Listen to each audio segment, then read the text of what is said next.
کسی کے دل میں محبت ڈالنے کا طریقہ۔ ناظرین کرام، یہ آج کل بہت زیادہ اس چیز کی ضرورت پڑتی ہے۔ تو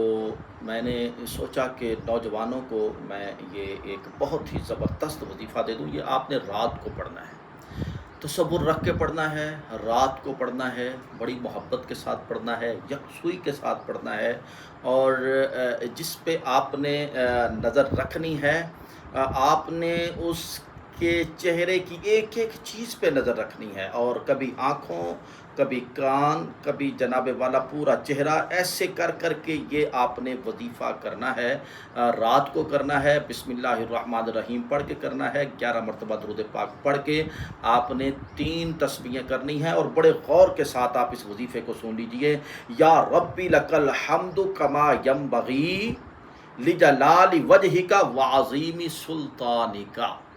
یہ الفاظ جو ہیں آپ اسے لکھ لیں، لکھ کے یاد کر لیں، اور یاد کرنے کے بعد رات کو آپ بیٹھ جائیں، اور آپ جس طریقے سے میں نے تسبیح کہا ہے اس طریقے سے آپ پڑھیں، اور چہرہ سامنے رکھیں، اور کوشش کریں کہ جب آپ آنکھ، مثال کے طور پہ آنکھ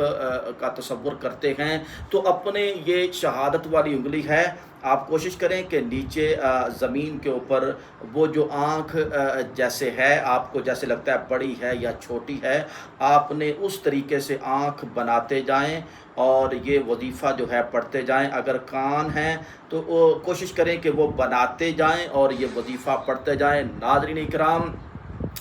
یہ وظیفہ جو میں نے آپ کو دیا ہے، آپ یقین مانیں، آپ اس کو پڑھ کے دیکھیں گے تو آپ بھول جائیں گے، ہر وظیفے کو، سب وظیفوں کو بھول جائیں گے۔ بڑا زبردست، بڑا مجرب یہ وظیفہ ہے، اور انشاءاللہ العزیز آپ نے جو سوچا ہوا ہے 100% اس پہ یہ کام کرے گا۔ جو میں نے وظیفہ آپ کو دیا ہے، کسی سے اجازت کی ضرورت نہیں ہے، یہ وظیفہ ایسا وظیفہ ہے، میں نے آپ کو بتا دیا ہے، آپ بس اسے پڑھنا شروع کر دیں، اور پھر دیکھیں اس وظیفے کا کمال کیا ہے، اور آپ کو پتہ چلے گا کہ یہ وظیفہ کتنا کام کرتا ہے۔